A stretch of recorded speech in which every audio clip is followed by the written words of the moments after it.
Buenas noches, saludos a todos nuestros oyentes. Esta noche vamos a estar compartiendo con todos ustedes acerca de lo que es Génesis 4. Realmente para nosotros es un privilegio poder preparar este material para poder reflexionar día a día, haciendo lo que es un viaje a través de lo que es la Biblia, a través de lo que es en este caso el libro de Génesis. Mi nombre es Franklin, saludos a las nuevas personas que estén escuchando este programa. Me está acompañando mi esposa, voy a darle un momento a ella. Buenas noches a todos los que están presentes en este momento, están viendo este programa tal vez en otro momento, tal vez de día que lo están viendo. Estamos muy contentos de que varias personas ya están empezando a ver los videos que estamos subiendo acerca del Génesis. Mi nombre es Paola y la verdad deseo desde el fondo de mi corazón que ustedes puedan agarrar la enseñanza de esta noche, de este capítulo de Génesis, y también ustedes puedan aportar en los comentarios algo que tal vez ustedes hayan querido resaltar y que tal vez ustedes lo hayan visto y tal vez nosotros no lo hemos visto, para poder ayudarnos y edificarnos unos a otros. Para eso vamos a comenzar con una oración. Sea Dios siempre que nos esté guiando y guiando a tu corazón para que todo lo que escuchen en este momento sea palabra de Dios. Amén. Oramos. Padre Dios, en esta noche te agradecemos esta gran oportunidad que tú nos das nuevamente de estar, Señor Dios, en este programa, Señor Dios, del estudio del Génesis, Señor Dios, que sea de bendición para multitud de personas, Señor Dios, aquí en Bolivia, Señor Dios, para que se sumen, Señor Dios, a lo que es un avivamiento, Señor Dios, por el hambre y la lectura de tu palabra, la meditación en ella, Señor Dios, para transformar nuestras vidas, Señor Dios. Guíanos, Señor Dios, mediante el Espíritu Santo, que tú lo has sellado en nuestras vidas, Señor Dios, hasta el día de tu venida, Señor Dios. Guíanos mediante ese Espíritu Santo, Señor Dios, en la verdad, Señor Dios, porque tu palabra, Señor Dios, es luz. Tu palabra, Señor Dios, ilumina nuestras vidas, Padre Dios. Lava, Señor Dios, todo lo malo que hay en nosotros, Señor Dios, en este momento, Padre Dios, que nos perjudica, Señor Dios, entender tu palabra, Señor Dios. Sea esta palabra poderosa quien transforme, quien nos quite también a la vez esas cargas, preocupaciones, Señor Dios, amarguras, dolores que tenemos en nuestra vida, porque también tu palabra es como medicamento, Señor Dios, como, Señor, medicina que puede sanar, Señor Dios, el alma de las personas que están sufriendo, Señor Dios, en este momento. Este hermoso tiempo en tus benditas manos dejamos, Señor Dios, para que seas tú quien esté haciendo que este material se convierta de mucha bendición a todos aquellos que invocan tu nombre, Señor Dios. Amén, Señor. Amén, Señor. Bien, para comenzar el libro de Génesis vamos a hablar acerca de lo que es la muerte en todo esto de acá. En primer lugar, el primer punto que queremos tocar es el lugar que das a Dios en tu vida. Para entender este primer título vamos a ver Génesis 4, del versículo 3 y 4, que dice así: Y aconteció andando el tiempo que Caín trajo del fruto de la tierra una ofrenda a Jehová, y Abel trajo también de los primogénitos de sus ovejas, de lo más gordo de ellas. Y miró Jehová con agrado a Abel y a su ofrenda. Tenemos que hablar primeramente de la actitud de Caín, ¿no? Que no dio el primer lugar a Dios. Es una actitud que normalmente lo comentan la mayoría de las personas cuando no quieren entender que Dios en la vida es lo más primordial. Ante cualquier cosa, lo primero está Dios. Y entonces esta actitud que uno tiene siempre es cuando le da a Dios segundo lugar, le da a Dios lo que es ¿cómo decirle? Las obras a Dios. Dios quiere el primer lugar, y no es porque Él quiera decirte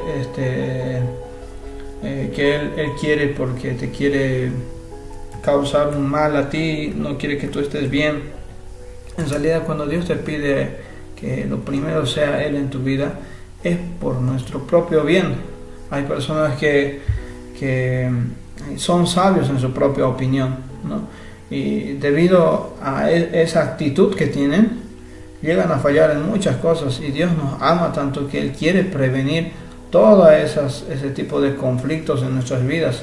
Entonces, ¿cómo lo va a prevenir? Obviamente teniendo una comunión íntima con Dios. Entonces, por eso es que Dios quiere primero que pongámoslo a Él, porque si no, ¿cómo nosotros nos vamos a guiar en esta vida? Entonces eso sería una actitud, es saber entender que en mi vida Primero lo voy a poner a Dios, ante cualquier cosa. Me levanto de mañana, primero está Dios. Hago cualquier otro trabajo, ese trabajo lo hago como para Dios. Si yo voy a empezar a lo que es empezar en la vida, en mi labor cotidiana, a poder trabajar en lo que es una empresa o hacer un negocio, lo mismo. Mi actitud primero es Dios. Aquí vamos a ver el siguiente punto, dice: Dios miró primero el corazón de Abel. Para esto leemos Romanos 12:1, que dice: así que, hermanos, os ruego por las misericordias de Dios que presentéis vuestros cuerpos en sacrificio vivo, santo, agradable a Dios, que es vuestro culto racional. Es decir, que Abel Dios no solamente miró la ofrenda de Abel, que era ese momento, sino que Dios ya había mirado con agrado a Abel. Y aquí vemos que Dios es un Dios, nuestro Dios es un Dios que mira el corazón del hombre. No ve solamente lo que el hombre ve con los ojos físicos. Y en realidad Abel lo que tenía él de agradable ante los ojos de Dios era su vida. Su vida misma era santa, era el sacrificio vivo hacia Dios. Ese era el culto, esa era la manera de adorarlo a Dios, esa era la manera de servirlo a Dios. Entonces Dios miró por eso con agrado a Abel y luego miró con agrado también a su ofrenda, ya que aquí en Génesis se demuestra muy claramente que Abel eligió de los primogénitos de sus ovejas y eligió al más gordo de ellas. O sea, en primer lugar, los primogénitos lo eligió, y ese es un punto a favor. Y un punto más que le suma a eso es que de los primogénitos había el más gordito y ese lo ofreció para Dios. En cambio de Caín, no resalta la parte en que haya sido tal vez los primeros frutos o tal vez su vida de Caín. No resalta ninguna de estas dos partes que resaltan la vida de Abel, ¿no? Muy bien. Quisiera que también nos acompañen a poder leer lo que es Proverbios 27:19, porque en ahí encontramos: como en el agua el rostro corresponde,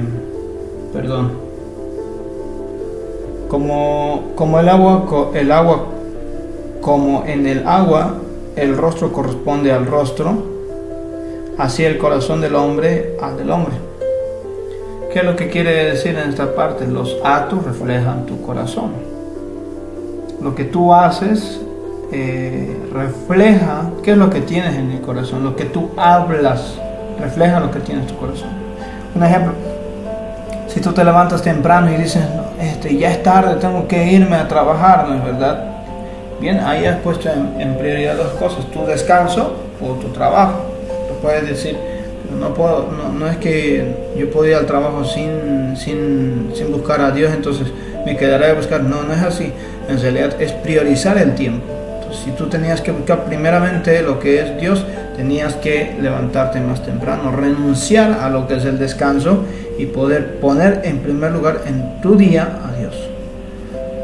Luego, cotidianamente estamos nosotros confrontados en este mundo a que pongamos siempre a Dios en segundo lugar, ¿no?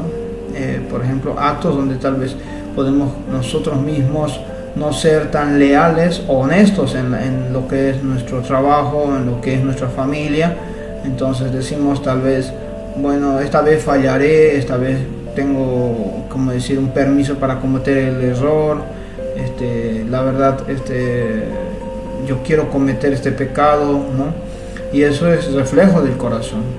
El acto en realidad ya es como una parte del fruto, por así decirlo, porque el árbol ya estaba ahí, ¿no? Entonces, por eso es importante que el corazón es lo que debemos cuidar. Incluso en Proverbios dice: sobre toda cosa guardada, guarda tu corazón, porque de él mana la vida. Y aquí vemos que Dios lo que miró en Abel es primero a él.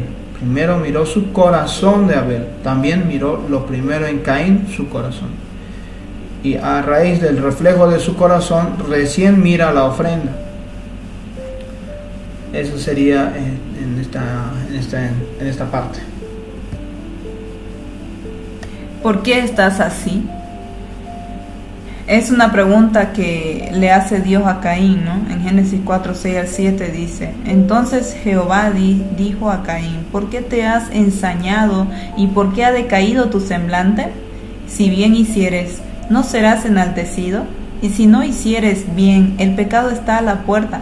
Con todo esto, a ti será su deseo y tú te enseñorearás de él. Bueno, aquí lo que empieza a decir Dios a Caín y le está diciendo por qué él está así, ¿no?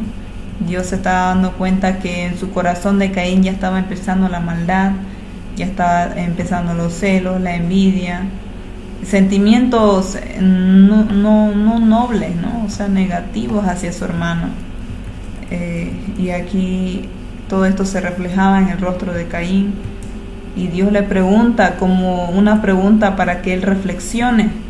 Pero Caín no ha podido reflexionar, no ha podido arrepentirse de todo lo que estaba empezando en su corazón, sino al contrario, estaba alimentando esos pensamientos para poder llegar a que esos pensamientos se pueda dar a luz una conducta, un acto, como lo que vino después, ¿no? Que fue que Caín asesina a su hermano. Aquí lo que podemos ver también, dice en la siguiente parte, no serás enaltecido, dice, si bien hicieres. Y si no hicieres bien, dice, el pecado está a la puerta. Bueno, en otras traducciones dice que el pecado está como un león rugiente, está a la puerta. Y entonces lo que nosotros tenemos que cuidarnos mucho es de no dejarnos dominar por el pecado, porque al final le dice, con todo esto, pase lo que pase, aunque el pecado esté a la puerta, tú tienes la posibilidad, tú tienes la oportunidad, tú tienes el poder de enseñorearte del pecado, de no hacer que el pecado domine tu vida, porque dice, con todo esto a ti será su deseo y tú te enseñorearás de él. Quisiera que leamos en otra traducción para poder entender esta parte más claramente. Yo quisiera leérselo, busquemos en lo que es en Génesis 4, 6, 7, en lo que es lenguaje, Dios habla hoy. En Dios habla hoy vemos otro tipo de enfoque con respecto a esto. Es lo mismo, pero en palabras más claras. Dice, entonces el Señor le dijo, ¿por qué te enojas y pones tan mala cara? Si hicieras lo bueno, podrías levantar la cara.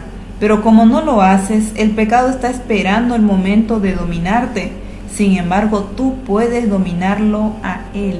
Ahí vemos como no es verdad, Dios nos dio el poder a todos de dominar el pecado en su nombre. Si creemos en él, si confiamos en él, nos acercamos al trono de la gracia, no, es como pisarle la cabeza a la serpiente. Podemos vencer.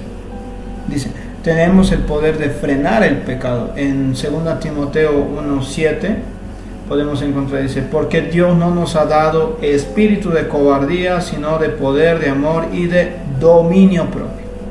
Entonces, ¿podemos vencer el pecado? Podemos, porque Dios nos otorgó ese poder y el enemigo no quiere que sepas eso. El mundo no quiere que sepas eso. Tu carne mismo no quiere que sepas eso, porque la carne se opone al espíritu. Pero hoy la palabra, ¿no?, viene a raíz de lo espiritual. La palabra dice, tú tienes el poder en ti para poder tener dominio propio sobre el pecado. En Apocalipsis 21:8 dice, pero los cobardes e incrédulos, los abominables y homicidas, los fornicarios y hechiceros, los idólatras y todos los mentirosos tendrán su parte en el lago que arde con fuego y azufre, que es la muerte segunda. Bien, acá en Apocalipsis vemos, ¿no?, los cobardes, ¿no?, En primer lugar, incrédulos, abominables, homicidios, fornicarios, hechiceros, los idólatras y todos los mentirosos tendrán su parte en el lago que arde con fuego. ¿Qué quiere decir? Que Dios no llamó gente cobarde, llamó gente valiente, solo que el enemigo no quiere que sepas eso ahí.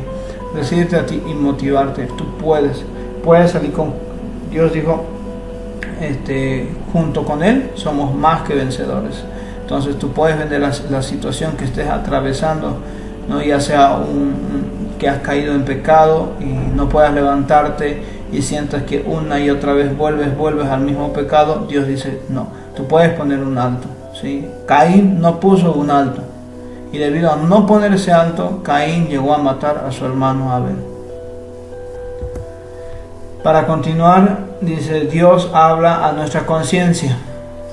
Y dijo Jehová a Caín: ¿Dónde está Abel tu hermano?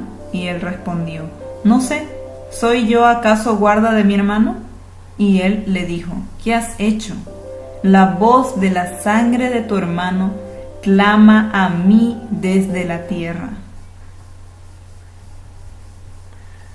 Dice, somos cuidadores de nuestros hermanos. ¿Qué significa? Dice, no hay más grande amor que uno ponga la vida por su amigo, dice. Jesús nos enseñó a que nosotros debemos estar unidos y cuidarnos unos a otros.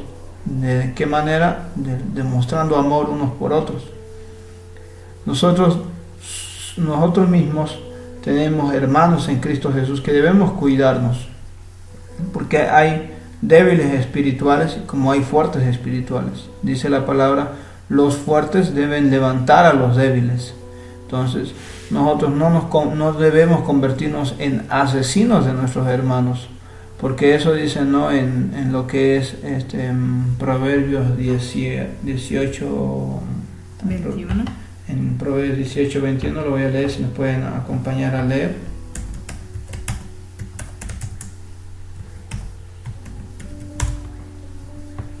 Dice la palabra del Señor.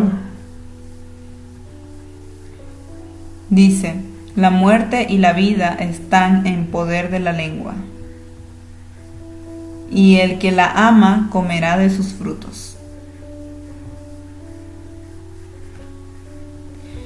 Bueno, aquí qué es lo que podemos entender es que también podemos ser asesinos con nuestros propios labios, ¿no? Jesucristo mismo lo dijo, ¿no? Y cualquiera que diga fatu a su hermano también será comparado como un asesino.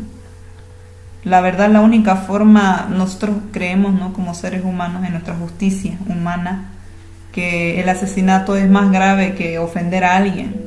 Sin embargo, para Dios, la ofensa como el asesinato, la mentira como la calumnia, la soberbia, el chisme, es también de grande delante de Él. ¿Cuántas personas no hoy en día matan a su prójimo con las palabras? ¿Cuántos líderes no matan a lo que es los discípulos, ¿no?, las personas que asisten? ¿Cuántos pastores a los miembros no los matan con las palabras? ¿No? ¿Cuántos hermanos a otros hermanos matan con la palabra, ¿no? Entonces aquí Dios habla a tu conciencia y te dice, ¿no?, ¿qué has hecho? Tú sabes perfectamente en el momento que tú con tu palabra has lastimado a una persona, lo has matado con tus palabras. En Santiago 3:6 dice, y la lengua es un fuego, dice, un mundo de maldad. La lengua está puesta entre nuestros miembros y contamina todo el cuerpo e inflama la rueda de la creación, y ella misma es inflamada por el infierno, dice. Es tan terrible las palabras que muchas veces no se miden qué es lo que le dicen a lo que es su prójimo. Te exhortamos, te motivamos en esta noche, en esta oportunidad, que tú pongas un freno, un alto a lo que es tus palabras, ¿no? Porque Dios mismo dice esta noche también, ¿qué es lo que has hecho? Si tú a una persona ya le dañaste con tus palabras, Dios dice, ¿qué es lo que has hecho? ¿No? ¿Qué es lo que has hecho? Dios habla a tu conciencia. Sí. No seas como Caín. Caín, la verdad, su actitud fue y respondió, yo soy acaso guardia de mi hermano, dijo. O sea, todavía respondió con orgullo después de haberlo hecho. Tú no respondas así. No tomes la actitud de Caín. Humíllate. Di, Dios, fallé, lo hice, perdóname, ayúdame, ya no quiero seguir siendo así. Y Dios dice que donde abundó el pecado, sobreabunda la gracia. En la palabra de Dios también dice, todo lo puedo en Cristo que me fortalece. Dice que el Señor pone en nuestro corazón el querer y también pone el hacer en nosotros. Que no hay obra incompleta para Dios. Así que si nosotros pedimos ayuda a Dios, Él nos va a ayudar. pero hay que hacerlo con una disponibilidad del corazón, dispuesto a que el Señor pueda ordenar nuestras vidas, dispuesto a que el Señor pueda cambiar nuestras vidas y también poner de nuestra parte, ¿no?, en el autodominio o dominio propio que estábamos hablando hace rato. Alejarnos de la presencia de Dios. En Génesis 4:14 encontramos: he aquí, me echas hoy de la tierra, esto está hablando Caín, y de tu presencia me esconderé, y seré errante y extranjero en tierra, y sucederá que cualquiera que me hallase me matará. ¿Qué es lo que dice? Aquí vemos la actitud de Caín. Caín ha preferido lo que es aislarse de Dios, separarse de Dios, escondernos de la presencia de Dios. ¿Cuántos no hay personas que saben que el camino que está errado, y saben que el camino que está, aparte de ser errado, saben que tienen consecuencias, pero pese a ello prefieren decir: bien, voy a ir, voy a esconderme, voy a andar, yo voy a pagar mis consecuencias, no se metan en mi vida, es mi vida, dicen, ¿no? Entonces esa es una actitud de Caín, una actitud que a uno lo lleva a la destrucción. ¿Por qué la destrucción? Porque andan sin rumbo. ¿Hacia dónde andas sin Dios? ¿Hacia dónde caminas sin Dios? ¿En qué basas tu vida sin Dios? ¿No? Día a día te levantas, ¿sí?, haces tus actividades cotidianas, vuelves a dormir y vuelves a hacer lo mismo. ¿Y qué sentido hayas en la vida? Un día estás, otro día no estarás acá. La verdadera vida, donde vamos a vivir siempre, es allá, en el más allá. Y tú estás decidiendo dónde vas a pasar tu vida en el más allá. Entonces reflexiona, no seas como Caín. El siguiente punto también dice: temor a que nos pase algo. Como Caín, a pesar de que estaba sufriendo las consecuencias del pecado que él había cometido contra su hermano, sabiendo eso, él entró en temor y dice: Señor, con esto que tú me estás castigando, ¿no?, en otras palabras, y si alguien me va a hallar, me va a matar, dice. Y sintió temor Caín, ¿no? A nadie le gusta ser castigado y todos tememos, ¿no?, el castigo. Por eso era que Caín también se iba a esconder de la presencia de Dios, porque si ese nomás era el castigo, tal vez más adelante él haya pensado que iba a tener más castigos. Tiene ese temor a que nos pase algo, preferir el castigo antes que arrepentirse. Caín en ningún momento de todo su andar que tuvo más adelante no se paró un momento a reflexionar y decir: tengo que arrepentirme, ¿cómo puede ser que le haya hecho eso a mi hermano? Pedir perdón a Dios. La verdad que prefirió seguir en el castigo, seguir en la maldición, ¿no? Como en el tema de Adán y Eva, también Adán y Eva no llegaron en algún momento tal vez de arrepentirse, no lo sabemos exactamente, pero en el momento que ellos han pecado también tomaron ese curso de esconderse delante de la presencia de Dios, ¿no? Y también tomar el castigo de Dios, pero no, por el momento no se ha sabido si ellos se han arrepentido. El castigo es del Señor. En Génesis 15 dice: y le respondió Jehová: ciertamente cualquiera que matare a Caín 7 veces será castigado. Entonces Jehová puso señal en Caín para que no lo matase cualquiera que lo hallase. ¿Qué es lo que había hecho Dios en esta parte? Había puesto una señal en Caín para que cualquier animal salvaje, cualquier otra cosa que halle a Caín, no lo mate. Lo puso una señal, ¿sí? Los puntos que rescatamos acá es: no busques hacer mal al que te dañó. ¿Qué significa? Que Dios mismo tuvo misericordia de Caín. ¿Por qué? Porque Caín dijo: Dios, si tú me apartas de todo esto, voy a salir allá afuera y me van a matar, dijo. Y Dios le puso una señal para que no lo mataran. Y lo puso esa señal para que, para darle tiempo a Caín, porque Caín vivió más años y tuvo todo ese tiempo para él pensar, reflexionar sobre el error que estaba cometiendo de alejarse de la presencia de Dios y arrepentirse. Entonces Dios tuvo misericordia, porque si Dios no hubiera tenido misericordia, en ese instante lo hubieran matado. Vieron a Ananías y Zafira cuando mienten en la presencia de lo que es el Espíritu Santo. Pedro inmediatamente, ¿no es verdad?, ordena y cae Ananías y Zafira. Caen muertos ante la presencia del Señor. Entonces, lo mismo acá pudo haber ocurrido. Pero Dios tuvo misericordia y le dejó vivir a Caín, pues lo protegió poniéndole una marca. Tú, ¿quién eres para poder buscar hacer mal al que te dañó? Si Dios mismo, que mató a Abel, no lo mató Dios. Por eso en Romanos 12:19 dice: no os venguéis vosotros mismos, amados míos, sino dejad lugar a la ira de Dios, porque escrito está: mía es la venganza, yo pagaré, dice el Señor. Recordando aquí que Dios también es el Dios, es el Jehová de los ejércitos.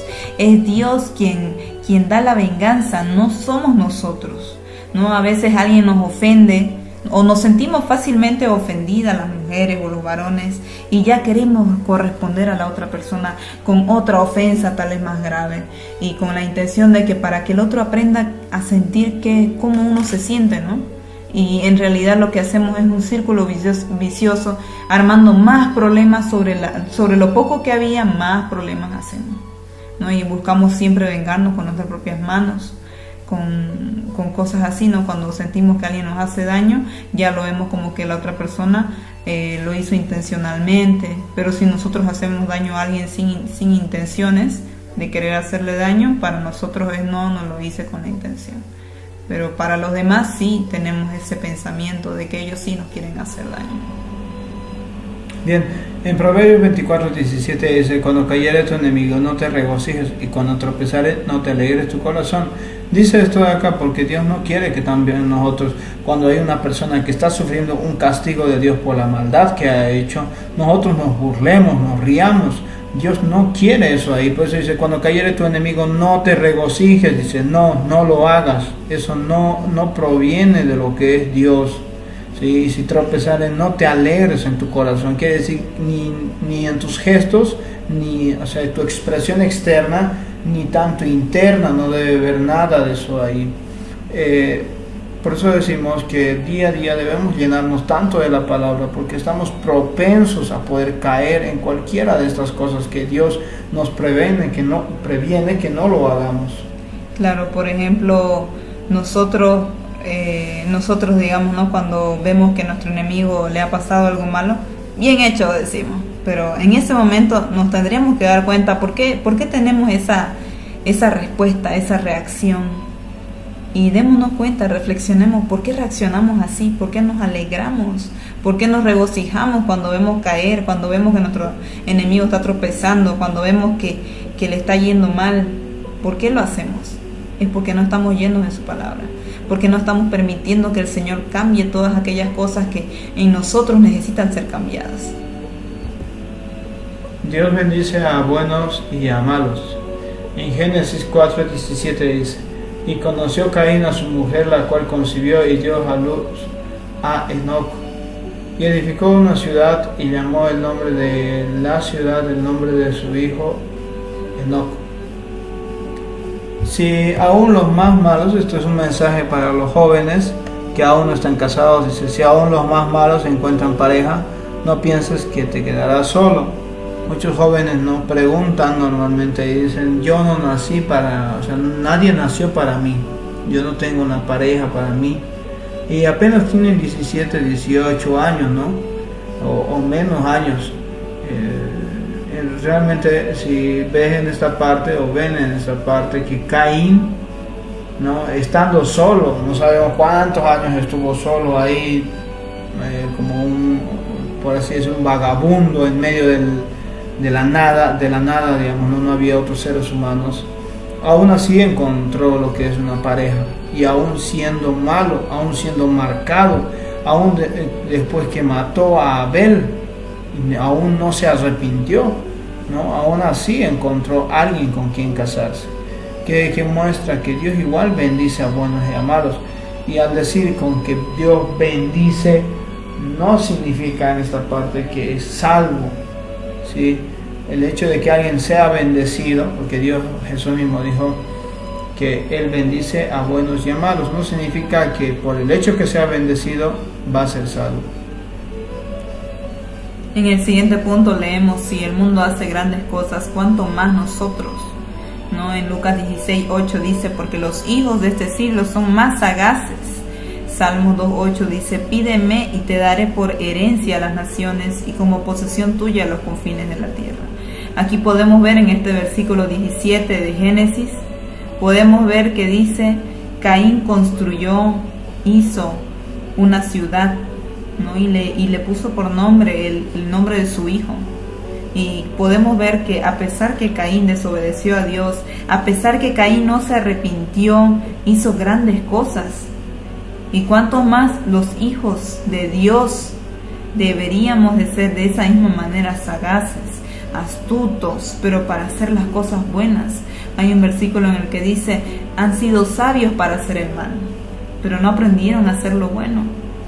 Seamos sabios, seamos sagaces, seamos astutos para hacer lo bueno, porque nosotros tenemos que diferenciarnos como hijos de Dios de los hijos de este siglo o de los hijos de este mundo. Dice también: pídeme y te daré por herencia a las naciones. Tenemos que aprender a luchar, a trabajar, a construir, ¿no? Y hacer las cosas más grandes, porque si Dios bendice a Caín, ¿cuánto más no bendecirá a los hijos de Dios, a los que son sus hijos? La descendencia de Caín buscaron un propósito: ganaderos, músicos, artífices en bronce y oro. Lo pueden ver en esta parte redactada un poco más abajo, que la descendencia de Caín se dedicó, o sea, se puso un propósito para lograrlo, ¿no? Mi esposa comentaba acerca de lo que es ser sagaces.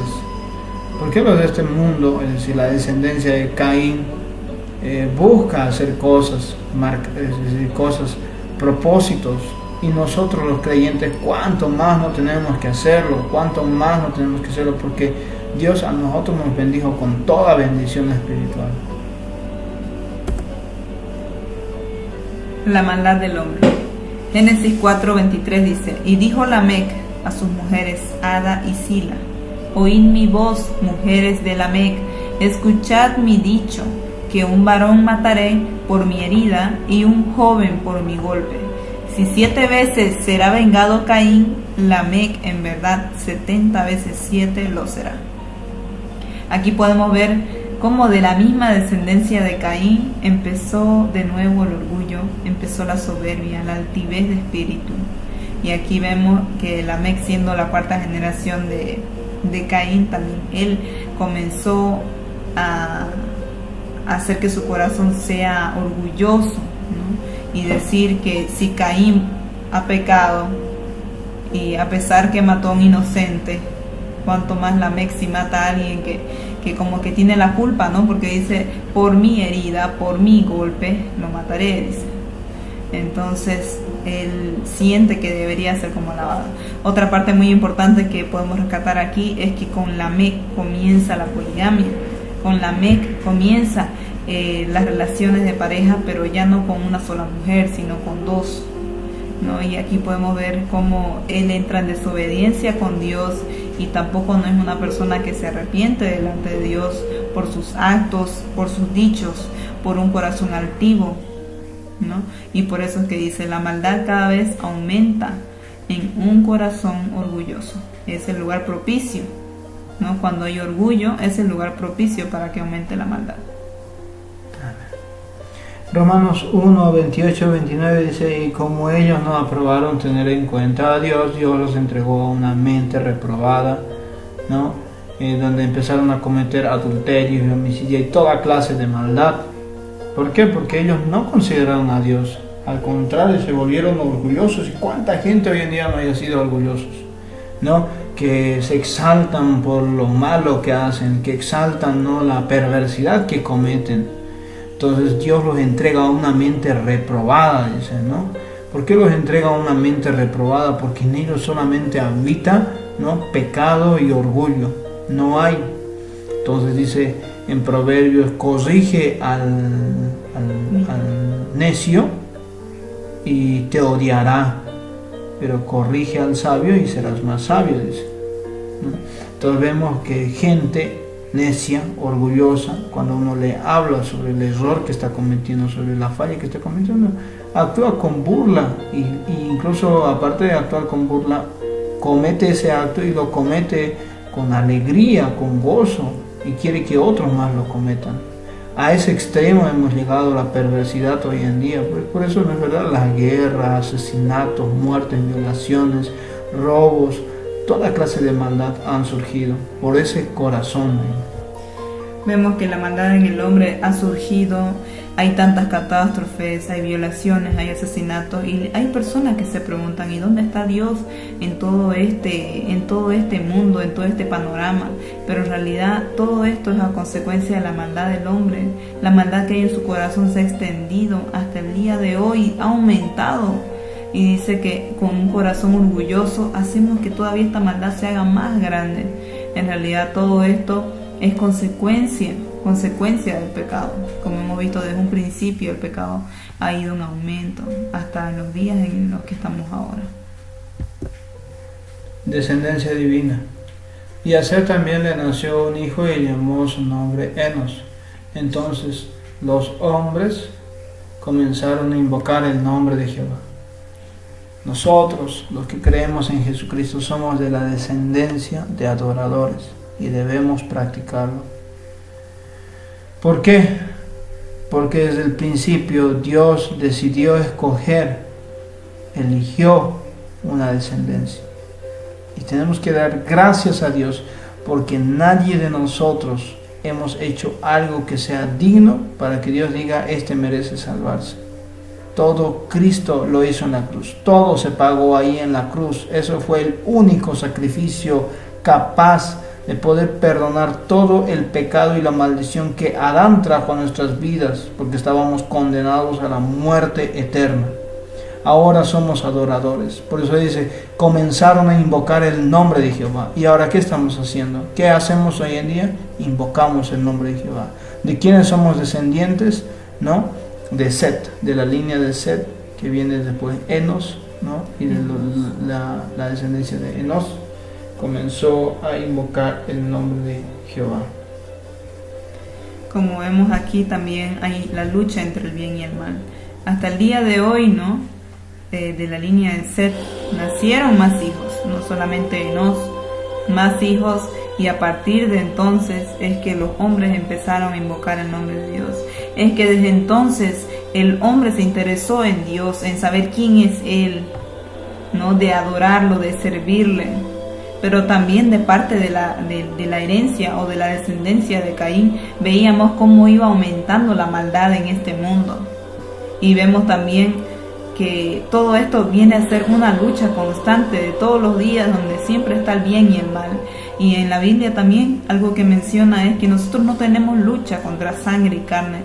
Nuestra lucha no es contra nuestro hermano, no es contra nuestro padre, con nuestra madre, con nuestros hermanos espirituales, con nuestros hermanos carnales. No es con ninguna otra persona que nosotros conozcamos, sino es contra huestes espirituales, dice, contra potestades que están en las regiones celestes. Y bueno, esa es una lucha constante y debemos de luchar en el espíritu, alimentar el espíritu y dejar de alimentar la carne para que podamos ganar en esta lucha, porque si Dios está con nosotros, ¿quién podrá contra nosotros?